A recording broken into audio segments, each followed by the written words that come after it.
with the circumstances changing over the last couple days with the playoffs. That's why I asked. How about if I let you know if we're going to make a change? The future is up in the air for Cam Newton. The New England Patriots, they're not going to the playoffs, but hey, do your job. That means facing the Bills on Monday Night Football. The Patriots have dominated the Bills over the last 41 meetings, winning 35 of them, but that hasn't been the case this season for Cam Newton and the Pats. Who knows what the future holds? I know where my heart is. I know what I would want. I know what, things, however they may play. I'm a man. I think the biggest thing is I'm just trying to maximize on the things that I know I have to prove. And that's, starting with Monday. That's simple. I play this game for one reason, and that's just to win. And we have opportunity to win on Monday. And, let's just see how that goes. All right, first it was Adam Schefter. Now it is Damien Woody bringing the festive heat, takes away the traditional blazer, and comes out with some of that Santa Claus stuff. You look good, my man. Hey, man, I'm festive right now. Call me Woody Claus. If I got your permission, I am calling you Woody Claus. I love it. I love the season. That is great. Oh, Woody Claus, we're going to talk about Cam Newton and his contract because it's up at the end of the season. And I think it's fair to say it's been a disappointing campaign. What does that mean for the former MVP's future? Well, I think his future in New England and as a starting quarterback is in doubt. I mean, listen, we talk about the lack of weapons in New England. And with all that being said, we've seen Cam Newton throughout the year struggle, particularly in the passing game, passing outside the numbers. Just doesn't look like the Cam Newton that a lot of people remember, particularly in his MVP type of season. And I think it's going to be hard for Cam Newton to land a starting job after this year. Someone who is not struggling, that is Derick Henry. He's just 321 rushing yards away from being the 2,000-yard rushing season in NFL history, and the first to do so since Adrian Peterson in 2012. With 2 games left, he has to average over 160 yards a game to do it. But keep in mind, he's already gone over 200 twice this year. Tennessee playing Green Bay on Sunday. Oh, yeah. It's a big one. Playoff football environment. A legendary field. Going against a really good team in all 3 phases. It's gonna be exciting. Primetime football. Listen, the dude is a motivated man, mostly about the team, but also you got to be thinking about yourself here too. I'd be slightly worried if I was a Packers defender on Sunday. What are you expecting to see from Henry against Green Bay? I expect to see a highly motivated Derick Henry. You're talking about a Green Bay Packers team that's giving up 4.5 yards a carry. This is a Tennessee Titans team that's averaging 160 yards rushing per game. And with 2,000 yards clearly in his view, I expect a heavy workload from offensive coordinator Arthur Smith to try to get him to that 2,000 K mark. Big implications for Tennessee as a team, too. They can clinch the NFC South with a win and a Colts loss. Quickly, who wore it better? We got to do this segment right here. You or Adam Schefter? That's Schefty right there. It's me. I mean, it's me. Look, listen, Schefty got all the different colors, but, yeah. I mean, come on. The Christmas tree, the gifts, this blazer. Come on, man. It's got to be me. Both of you with the strong flex, my man. Woody Claus, thank you. Happy holidays. Have a great time with your family. It's been 2 months since the finals ended, and here's the regular season opener. A triple-double in his debut. Big play, Jimmy. Jimmy goes.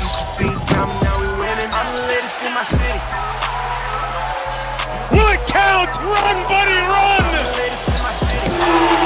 Jason Tatum puts Boston on top. Wednesday marked the first full night of the NBA season, and Atlanta's Trae Young went to work, dropping 37 points on 10 of 12 shooting from the field. The Hawks winning by 20, their largest in a season opener since 2011. Some second-year players making a splash. Zion Williamson, 15 and 10 in 33 minutes as the Pelicans beat the Raptors, while John Morant had a career-high 44 points, becoming the youngest player with 40 points in an opener in NBA history. Over in Philly, Russell Westbrook posted a triple-double in his first game with the Wizards. He's the 6th player all-time with a triple-double in a team debut, according to Elias, but the Sixers won the game. Jason Tatum providing some late-game heroics, banking the go-ahead three-pointer over Giannis. Tatum scored 7 of the final 9 points for Boston, and he finished the night with 30 points in the win. And then there's the Kings, who hung on for an overtime victory thanks to a game-winning tip here from Buddy Hield. Hield is the third Kings player with multiple career game-winning buzzer beaters. Brian Windhorst joining us now to break it all down. Listen, Jason Tatum, he got that bank shot, the go-ahead shot, the eventual winner. He got all the hype. But we can't overlook Giannis and that missed free throw with 0.4 seconds left. What did you see from Giannis last night? Yeah, well, they both threw up bricks, but Tatum's went in, and that's a difference in the game. And you know, as bad as that was for ending of Giannis, he was actually pretty excited at the end of last night. And the reason why is because he played 36 minutes. Now, in the offseason, he went to the front office and not only talked about roster changes before signing his big extension, but he wanted to play more minutes during the regular season to get ready for the playoffs. Last year, he averaged 30 minutes a game and won the MVP, but this looks like the new standard, 36 minutes a night, more Giannis, more stats. Milwaukee hopes better preparation for the playoffs.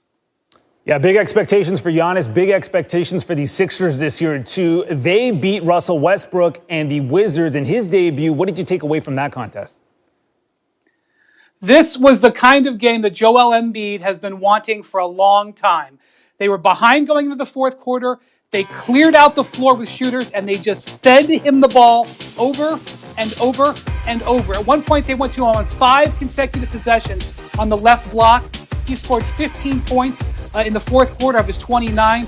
That's the way Joel Embiid wants to play. He tried to get that through to the previous coaching staff. And when it mattered, they did run a play at the end of the game for Ben Simmons.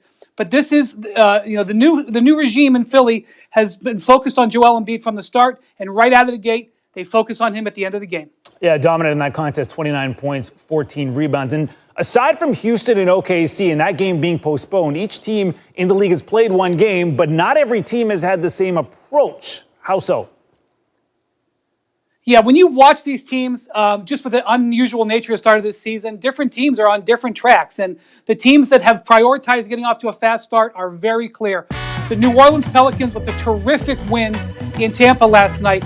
Stan Van Gundy went through rigorous practices leading up to the start of the season. He played Zion Williamson over 30 minutes a game in their preseason games, and it showed. They were sharp and ready to go and had a great fourth quarter, shooting the ball very well and winning this game, and that's a big factor. And also, the LA Clippers, completely different team from a year ago, going all out right from the start.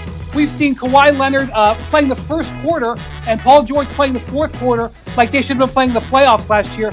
Not at all the way they started last season. Both those teams in action on Christmas Day, and I expect them to keep the pedal down.